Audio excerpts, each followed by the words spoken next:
to the Radisson Blu Hotel. We are here for the Romanian Darts Festival, Romanian Darts Festival. Ladies and gentlemen, I wanted to introduce you to your Vice President, Vlad Popa. Thank you, Nick. I'm not your Vice President anyway. Not mine. No, he's the President of Vice. Yeah, I'm the Vice President of Romanian Darts Federation. Once again, we would like to thank all of you for being here. It's absolutely amazing. 550 players, this is a record, and we want to thank all of you. 35 countries from Europe. So this is impressive. 2 silver WDF events, and we are ready for the main event of the weekend, yeah? Okay. The International Darts Festival, Romanian Darts Festival, așa cum vă spunea și Dănuț mai devreme. 180! Dar voi continua după acest 180, primul al serii. Vom avea un adevărat regal în această seară. 140. Voi încerca forul care guvernează dartsul la nivel mondial în acest moment. 140. Foarte aproape de al doilea 100. Jimmy, Îndelungată, să zicem, pentru dartsul românesc și organizarea acestor concursuri. Avem așadar prima semifinală între belgianul Cedric Corin și Jimmy Vansky din Olanda. Game shot in the first leg. Primul Jimmy leg al Vansky. serii câștigă format scurt. Formatul scurt însemnând cel mai bun din 7 leguri.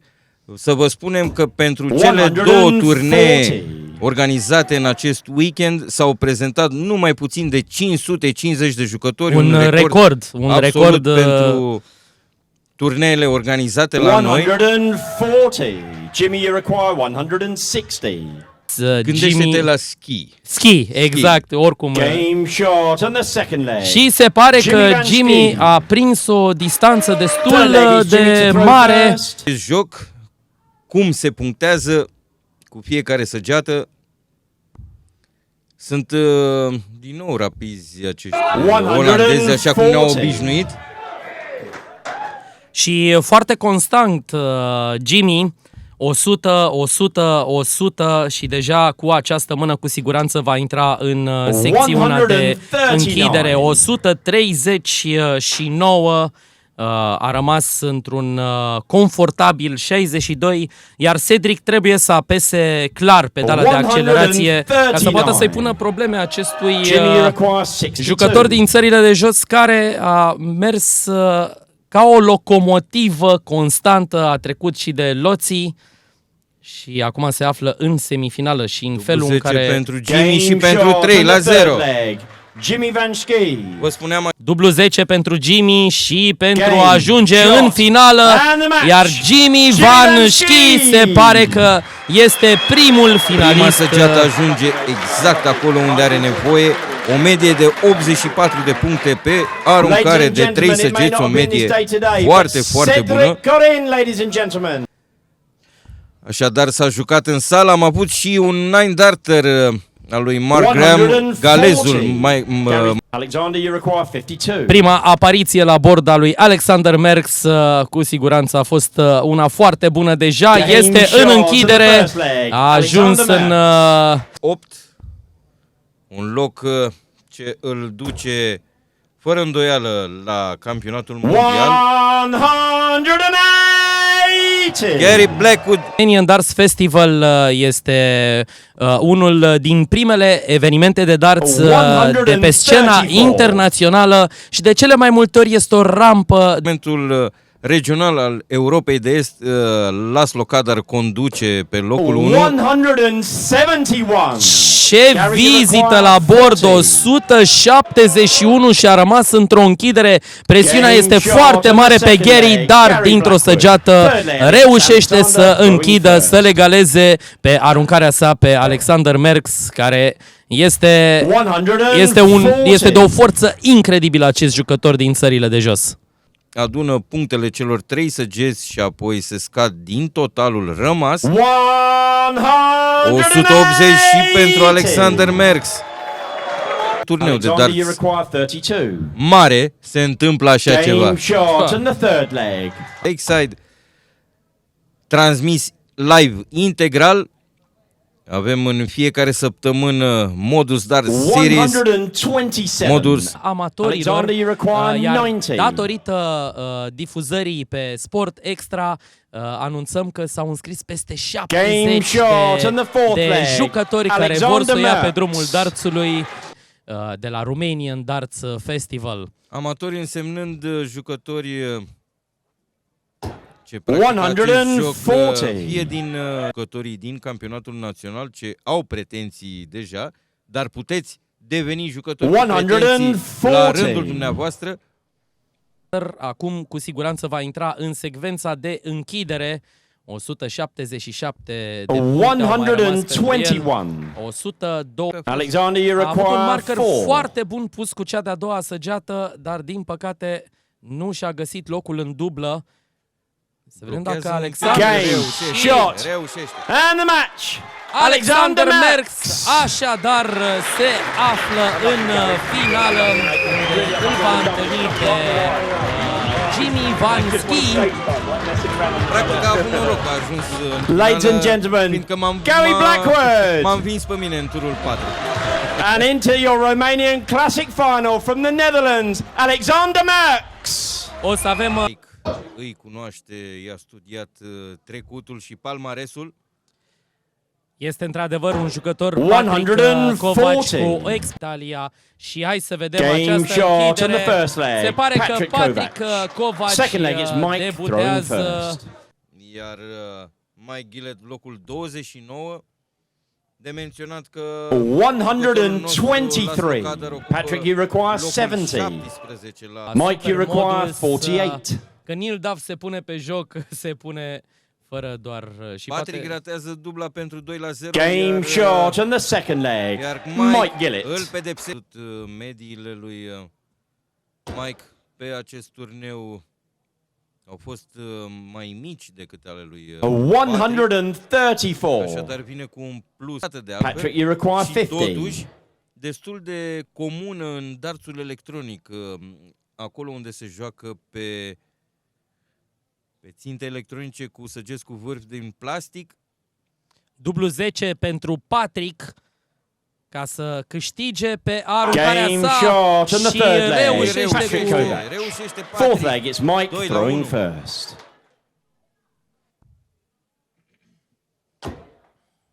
Da, spuneam despre această 125. formă din fibră de sisal. 140 pentru 140. Patrick. Are o închidere, dar are o închidere foarte mare. Reușește prima săgeată, o triplă de 17, destul de departe. În 50, 84 de puncte rămase acum. Se va duce tot. 137. Mike. Game shot in the fourth leg. Prima Patrick săgeată Kovac. se pune la bord. Se vede că armează foarte scurt săgeata spre deosebire de Mike Gillett, 140. pe care îl vedeți. He requires A 16. forțat pentru că a fost puțin blocat sectorul și a căutat, s-a mutat la linia de aruncare. Game shot in the fifth leg. Și Mike Gillett. Mike Gillett Mike, you require 40. Separatoarele din sârmă ale segmentelor erau rotunde și Game shot in the sixth leg. întrerup un pic Mike Gillett. Cristian triplează valoarea înscrisă în afara bordului acelor felii de pizza, așa cum le spuneam. Bine, Patrick. 180. Și Patrick are teoretic 5 săgeți de meci Game și shot reușește cu and the match. chiar Patrick prima după ce Kovac. și-a setat dubla cu un 20 simplu, un meritat nostru Loții Cadar în 2 sferturi de finală. Nu a reușit să treacă peste acestea, dar în orice caz a avut un parcurs minunat. și-a câștigat puncte 121. importante.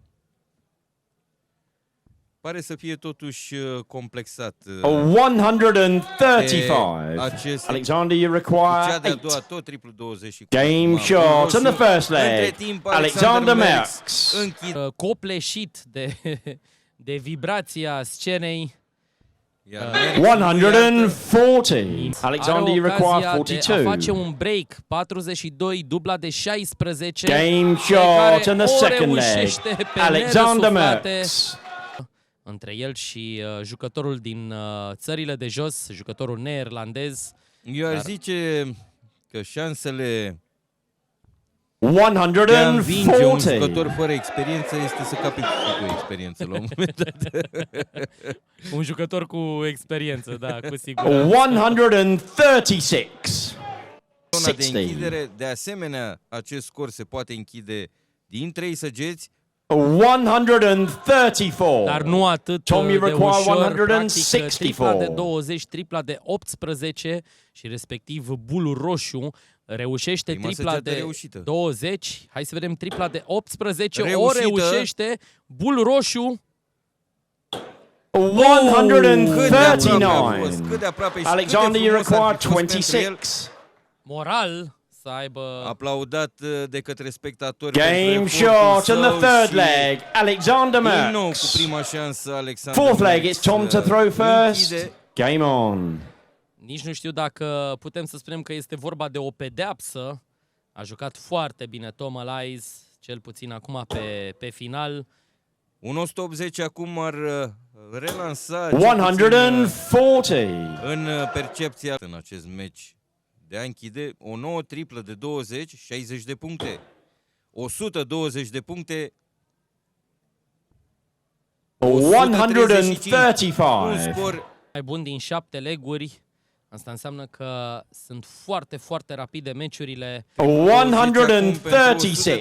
Alexander, you require 170. Cum ar diferență fi? de 100 de puncte între cei doi. 134. Alexander, you require 36. Foarte departe, din păcate. Game, shot, and the match. Alexander Merckx. DT, you require Recomandarea pentru 110. începători este de a începe cu aceste săgeți al căror buget nu depășesc 50-60 de lei.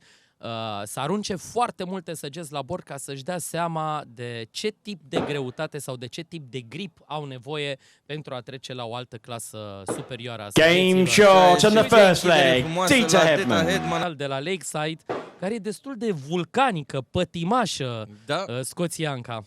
S-a descurcat foarte bine. 180. Primul maxim al Câștigată la București pentru ea. O întrebare 134. legată de Evident, fiind la început, recomandarea este să încercați să abordați o postură cât mai corectă, dar după aceea să vă lăsați corpul liber. Game Și shot in the second Deta leg. Hedman Dieter reușește Hedman. și un de la Lakeside VDF și a reușit să întoarcă scorul. Este o jucătoare care, dacă este provocată, 140. practic, presia că o să aibă un meci foarte ușor Bo Greaves, dar Lorraine Hyde a reușit un break important. Era la o distanță de un leg de Bo Greaves, evident. Bo Greaves, și spun evident pentru că a ajuns în finala campionatului mondial PDC, fapt care a generat o Game isterie. shot in the third leg. Dieter Hedman. și a jucat împotriva lui Luke Humphries, i-a făcut probleme foarte mari. Bahrain Masters l-a câștigat și a ajuns și în finală. 123. Ceea ce s-a întâmplat după accederea în finală a lui Luke Littler și victoria la Lakeside a lui Bo Greaves este fără margine. 108. Scor 180. maxim a venit darts și are peste 2 milioane de followeri Luke Litter, mai mult decât orice jucător de darts. Hai să vedem această dublă Doar o lună. în doar o lună de Game zile. shot in the fourth Deta leg. Hedman Dieter este Hedman. un de origine engleză, care tot așa, o jucătoare foarte bună, medii foarte mari. A bătut-o pe Kirsty cu o medie mai mică decât ea 125. a parcursului și a performanței. De aceea când veți începe să jucați darts, monitorizați-vă această medie și vedeți cu cât creșteți în 140. urma. Uite că Loții a făcut-o și o face foarte bine. Game shot. Game shot And the și meci. 2024 Romanian Pentru Classic Teta Ladies Hetman. Champion, Nicio England's șansă Tita pentru Lorraine Hetman. Din cercetările științifice ale, evident, oamenilor de știință britanici, 140. este indicat să fii nici foarte înalt.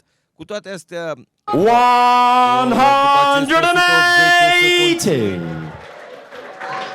va avea viață grea Alexander Merckx. 137. Jimmy, you require Spuneam 140. că împotriva acestor cercetări ale britanicilor a venit cel Extraordinar, dubla de 16 acum 124. pentru Jimmy Vanski. Să o iei de la început, oriunde ratezi în interiorul bordului. Game shot in the shot. first leg. Jimmy Vanski. care, exact, Ai 12.000 de ore de antrenament la bord. Deja corpul tău știe mai bine ce trebuie făcut. 134. Ce început? idee. A venit un jucător de doar 1,68 și a ieșit după acest 180. Doilea Nu pot scor spune nimic, nu pot spune. este frică de Alexander pentru că Alexander poate și... 145. Cât de aproape Ce a fost de... aproape. Jimmy, you require 45. Știa Jimmy ce știa când a aruncat la bul. Dublu 9 pentru dublu 8. Dublu 4. Game short in the second leg. Jimmy Vanski. Ne-a surprins. 45 de puncte. De 45 de puncte a avut nevoie Jimmy să închidă acest leg. Și 180. Al treilea scor maxim pentru... A venit la noi în pub, la Dreamers, pentru 180. 180 Patrulea. meci de ligă de joi. Au intrat mai mulți oameni și printre care și Jimmy Vanski atunci. am rămas șocat de cât de înalt e și 135. chiar am vrut să... În România suntem singura țară care avem un titlu. 140. Jimmy, you Cred require că nici 40. Alexander nu se aștepta să aibă parte de un joc atât de bun, Jimmy. Cu siguranță, Dublu 10. destul de departe în interior, dublu 10 acum. Game shot in the fourth leg. 4-0. Jimmy Vanski. Și dacă spuneam mai devreme despre Alexander că este o mașinărie de aruncat săgeți, iată că s-a gripat acum în această finală. 125. S-a gripat, adică și-a schimbat gripul după săgeată, probabil. exact. 171. 170. Foarte bun scorul. Alexander, you require 130. 30. Și a găsit loc 70-50, bul roșu. Game shot in the fifth leg. Alexander Merckx. de închidere. Care din acest... foarte puține vizite la bord fără ca săgeata să nu viziteze tripla de 20. sau tripla de 137. 19. 137. Foarte, foarte bună vizita la bord. 86 pentru Alexander Merckx. 140. Alexander, you require Jimmy nu se 86. lasă mai prejos. Dublu 16. Game shot in the sixth leg. Alexander Wow. Merckx. Hotărât să spele acea dezamăgire. 134. Acea ratare Game shot in the Acea seventh ratare leg. era posibil Alexander Merckx. să-l pună în 20 în condițiile în care dacă ar fi aruncat o săgeată în 20 simplu ar fi rămas în 140. Da, cu siguranță. Dar, din păcate, se pare că Alexander... exact,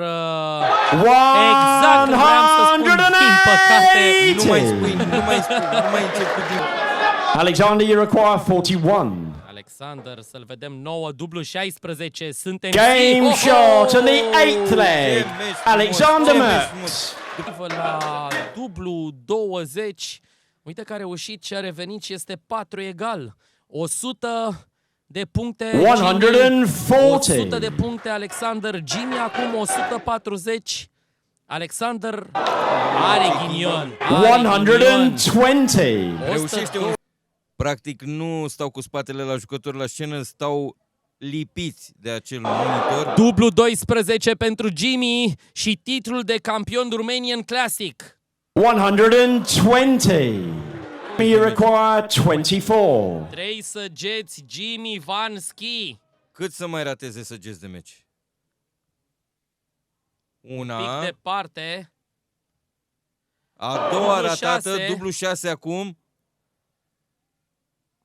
Game, shot, and the Ce 2024 bucurie! Ce Romanian explozie! Classic Men's Ce meci Champion frumos! from Ce the finală la Netherlands, Jimmy București! Vanski. Romanian Classic se termină finala. Romanian Classic se termină. Romanian mai Classic înalt, cel Champion Jimmy Vanski. Este așadar fundal. Să vedeți ce energie extraordinară se află la Radisson Blu, la Romanian Darts Festival, Romanian Classic, a 10-a ediție, 121. International Open. Împotriva lui Patrick Kovac din Ungaria.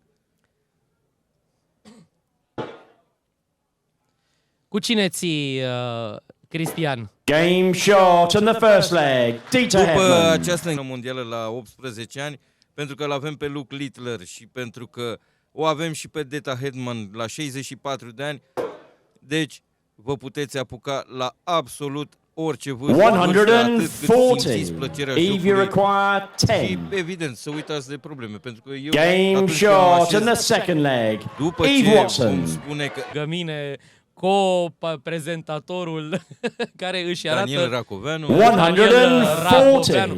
El a mai ratez cu siguranță multe jucătoare extraordinare. din păcate nu le putem pomeni nici pe toate jucătoarele, nici pe toți băieții. Ideea principală este că avem de la juniori Game shot in the third leg. Dieter pe Hedman. celelalte pe jos. Că Feminin, adică jucătoare la feminin, un pleonasm pe care îl îmbrățișez cu iubire. Fallon Sherrock este o jucătoare de urmărit, 121. care Deta poate că a fost bine că a ratat, a făcut un bust, așa cum se numește în darts, și nu a nimerit în Game 5 shot pentru in the că fourth a avut leg. ocazia de a se Dieter întoarce la Hedman. bord și de a face un break atât de Fifth leg, important it's în Dieter to economia throw jocului. first. Game 3 la on. 1, 2 leguri o despar pe Deta Hedman de al doilea titlu de la Romanian Darts Festival. vă spuneam despre Fallon Sherrock, care a ales să participe la campionatul mondial Professional Darts Corporation, 135. petiție feminină. Pentru o femeie ca să joace în acel campionat mondial, trebuie să joace în competiție mixtă cu bărbații. Iar Fallon Sherrock a fost cea care 125. a transmise online și le puteți urmări pentru a vă face o idee despre valoarea jucătorilor noștri. Dublu 2 acum pentru Deta Hedman Game shot in și the fifth reușește, leg. se Dieter detașează Hedman. la 3 leguri distanță leg de is Eve to Eve throw Watson first. și este Game la on. un leg de titlul de campioană International Open. Vă readucem aminte că Deta Hedman acum 140. 35 de 4. Poate fi închis, pe când Deta Hedman încă nu poate, însă poate obține avantaj după această aruncare. 120 de puncte până acum 140. 140. Că ea a mai câștigat la București. așa Game cum spuneam. shot in the sixth leg. Eve Watson prelung. Foarte surprinsă că a închis. Am văzut meciul dintre Alexander Merckx și Jimmy 123. lui mondial. Să căutați pe internet, că este una care te ține cu sufletul la gură. Haideți să vedem această închidere, dublu 16 pentru Deta. Game Și shot. Deta And the Hedman Romanian Open câștigă 2024 ambele Ladies finale, Champion England ambele Dieter turnee, Hedman. Classic, Romanian Classic și International International Open. Alexander are 147. ocazia de a închide 87 de puncte rămase, 36. Game și- shot in the first leg. Spectacol. Alexander Merckx. După ce Spectacol. Patrick a mers Second foarte leg. bine, It's Patrick foarte to bine în throw acest first. joc. Game A on. început bine Patrick, însă închiderea asta extrem de spectaculoasă și de frumoasă îl aduce pe Merckx în avantaj. Ar fi fost un break pentru Patrick 140. dacă ar fi reușit să... Jimmy Van Ski, cel care l-a bătut în finala de la Romanian Classic pe 140. Alex acest leg și a egalat scorul. 20 în interior, dublu 10, Game shot in the reușit. second leg. Patrick Kovac. Third. 4-0, iar Alexander, această forță a naturii în darts, a reușit să revină 134. făcute de soția lui Alexandru Stoian, fostul campion național, Mai soția exact, sa Rocky, 137. de costume de Rocky, Da. exact. Soția sa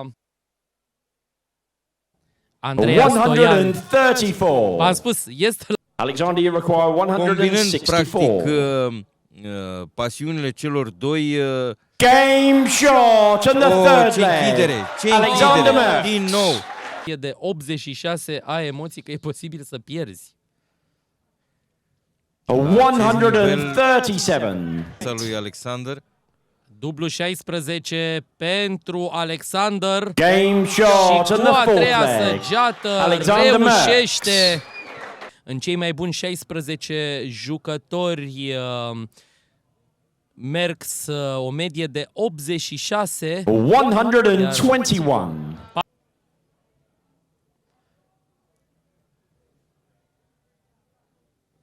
$140. 140 și bine venit acest 140 pentru Patrick. 140. Răspunde la fel Alexander. Dă ocazia lui Patrick de a face un break dublu 4 pentru el, dublu 2 Game shot și in cu a the fifth treia leg. săgeată Patrick Kovac. reușește. Înfrângerea din meciul contra compatriotului său Jimmy 180. iar Patrick vine cu un 180 exact atunci care pentru mulți înseamnă un scor bun. I-au licărit-o. 131. A treia chiar, 60 este 180 pentru mulți dintre noi. Și dacă considerați că este ușor, vă invit să încercați. Încearcă din Așa nou cum bulul încearcă roșu. Patrick, Game bulul shot in the roșu sixth leg. pe care îl Patrick reușește Kovac. cât de Throwing first. Nu vă puteți imagina cum este publicul de la Radisson. 137. atunci când se reușește o astfel de închidere sau un 180. 140. Pentru că, să fim serioși, și noi îl considerăm un turneu mare. Este Cel un puțin turneu 180. În Quad acest 44. Va fi 4-3 pentru Alexander. Niciun fel de presiune la Game shot in the seventh leg. Alexander Merckx. A arătat că știe și poate să joace. Însă 140. Alexander, you require pare că a 111. și după limbajul corpului îți poți da seama că Game shot. asta s-a And întâmplat, the iar 2024 Merckx Romanian Open închide și Men's câștigă Champion Romanian International Alexander Darts Open după ce a Merckx. pierdut prima finală în fața compatriotului său. Așadar, la București avem la feminin Open Men's Champion și from the Alexander Netherlands. Merckx la Alexander International Open.